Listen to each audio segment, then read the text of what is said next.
BBC Home Service. Bandwagon, presented by Harry S. Pepper and Gordon Cryer.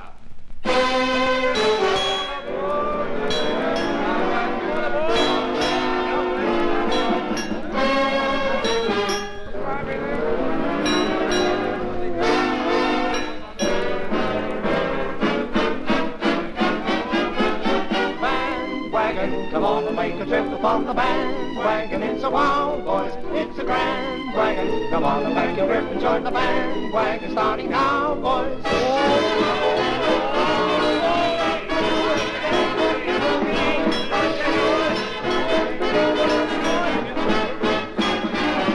Travel on the bandwagon. Come on and take a trip upon the bandwagon. Starting now, boys. Make a trip. Skiddly boom. Make a trip. Skiddly boom. Join the bandwagon. Starting now, boys.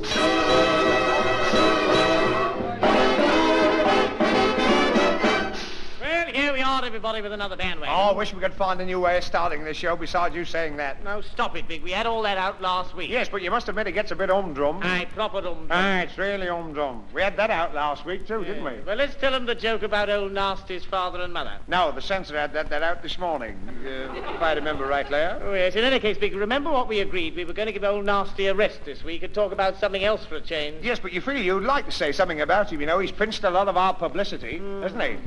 I mean, he's had his name in the paper every day this week.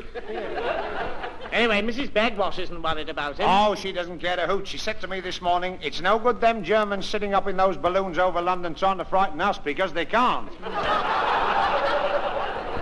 By the way, Big, who was the gentleman who came to the flat just as we were coming down to broadcast? Oh, that was the gentleman from the town hall. He said he called for the form that he left last Tuesday. What form? Well, the application form for the international refrigeration thing. You mean the national registration? That's right. Did you give it to him? Oh, no, I told him he didn't want to join. No, you silly little man. We've got to fill that in. Why? Well, if we don't, we'll be liable to a penalty. You know what a penalty is, don't you? Yes, it's when a member of one side kicks his own behind. No. Is that right? So, that's a corner kick. This is a Oh. penalty. Now do you understand? Yes. Well, what? Well, a penalty. If you don't fill up this form, the gentleman comes up to our flat with a football, and when we open the door, he has a free kick at the ball, and we're not allowed to stop him. No, I think you're being rather silly. Oh, well, the money's all right. I should worry. Listen, have you got the form on you? Yes. Where is it? I've got it in the lining of my bowler. What on earth did you put it in there for? Well, you told me if we got anything that looked official to keep it under my hat. Take your hat off. I've told you before how silly you look broadcasting in a bowler. It's better than televising in a trilby. Oh, come on, let's have a look at it. Oh, isn't it long? Well, it's like the certificate I got when I passed my intermediate examination for the pianoforte. I got 110 marks. They only give you 100. Well, I did cross hands twice. Did you? Yeah. Come on, then. Let's have a look at this form. Here you are. It's got to be filled in by the head of the household. Oh, that's me. Now, don't be silly. I'm older than you are. Ah, but I'm the tallest. Tallest? Yeah. Taller? I tall, you tall. Elzon. Don't lark about me. To save trouble, we both fill it in. All right, when we go in alphabetical order, and I'll go first. Right you are. They filled in the address for us, Top Flat Broadcasting House. Yeah, what's this? Description of premises. What shall I put? Clean? No. It doesn't mean that. It means how would you describe our flat? Well, I should say it was proper humdrum. Well, put it down. All right, proper humdrum. Right. Pen's a bit scratchy, isn't it, Big? Well, it's never been the same since I lent it to Norcia to pluck her eyebrows. Big, you can't spell proper. Well, it's the only word I can't spell. What do you mean? Well, when I was at school, teacher always said I couldn't spell proper. There's another mistake you made. You put an H in umdrum. I better cross it out and start again. Right. Oh? There, you've made a blot. Oh, well, I'll make it into a little man, shall I? Right, you are. Look, there's his arms, and there's his legs. That's all very well, but there's no more room on that line now. Yeah, well, I better rub it out and start again. You got a rubber? No, I never have a rubber. Even when I was at school, I never had a rubber. What did you use? I used the little boys that sat in front of me. Well, let's scratch it out with a penknife. Here you are. Oh, scratch it out, scratch it out, scratch it out. Scratch it. Oh, you've made a hole in the paper now. Well, I don't suppose it'll matter. The gentleman will think description of premises vacant. Oh, that's fine. Well, what's the next question? Well, surname and other names. I'll put mine first. A-R... Yes, Arthur. No, it's surname first. Askey. I see. I'll have to make that R into an S, won't I? All right. Press hard. All right. Oh, blow, I've made a blot again. I'll have to turn it into another little man. There's his eyes. There's That's his a good ears. one. This is a jolly good one. It just needs a couple of strings on his hat and it'll look like the bishop. Oh, don't be a silly tall man. Well, now listen, I'll start again on the next line. Askey, A-S-K-E-Y. Now then, my Christian name, Arthur. I just put Artie for short. Yes, all See? right. A-R-T-Y, Artie. Saves a bit of time. Haven't you got another Christian name? Well, I believe I have. Surely you know. Well, as a matter of fact, I couldn't get to my christening. Why not? Well, somebody had to look after the shop. Oh. But when my mother and father and uncle and aunties came back, father said, "We've christened you Arthur's Askey."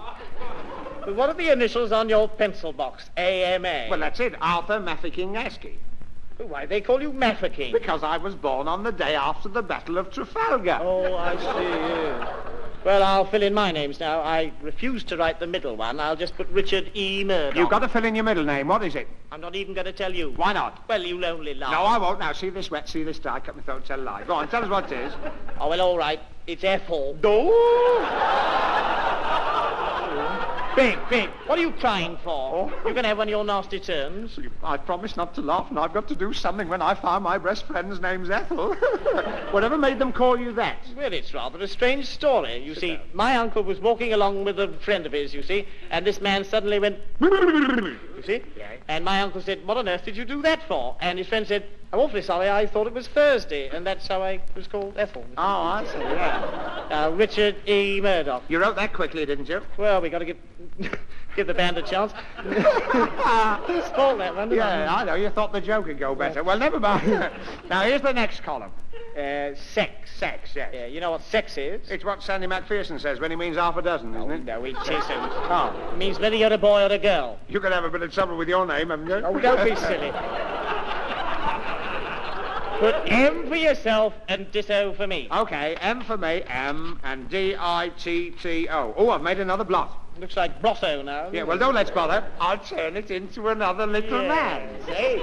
Now, birthday, day and month. Well, I was born on a Tuesday. Month? June. When was yours? Awkward for me because I was born on Tuesday at midnight. Oh, well, put Tuesday and Wednesday. That's a good idea, yeah. What month?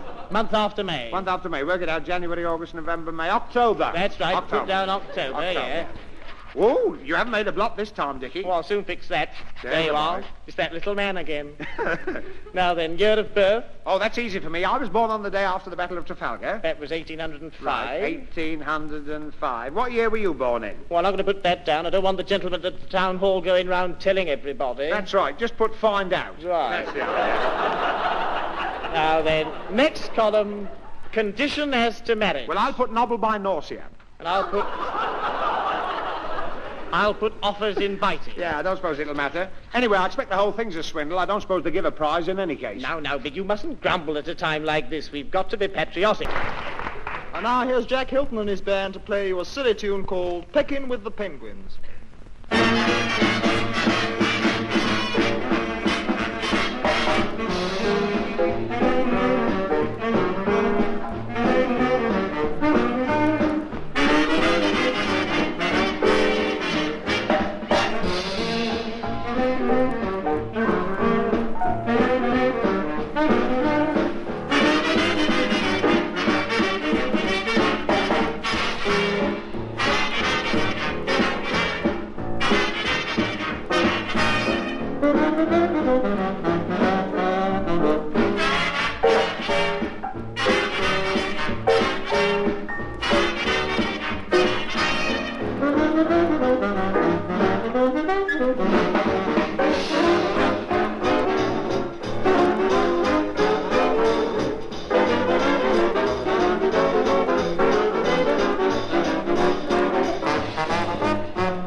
Ladies and gentlemen,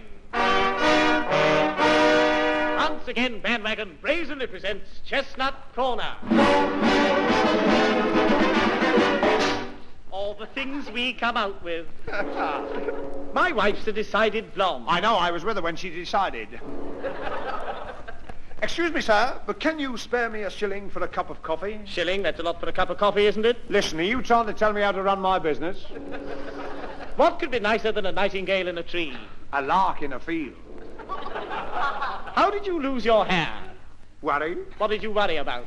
Losing my hair. How are you getting on in your new house? Oh, fine. I furnished one room by collecting coupons out of soap packets. That's a grand idea. Why not furnish all the other rooms in the same way? I can't. Why not? They're full of soap.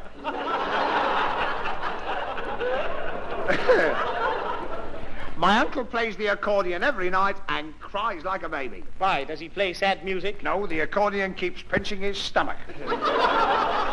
You do look pale. Are you a poor sailor? No, I'm a rich stockbroker. No,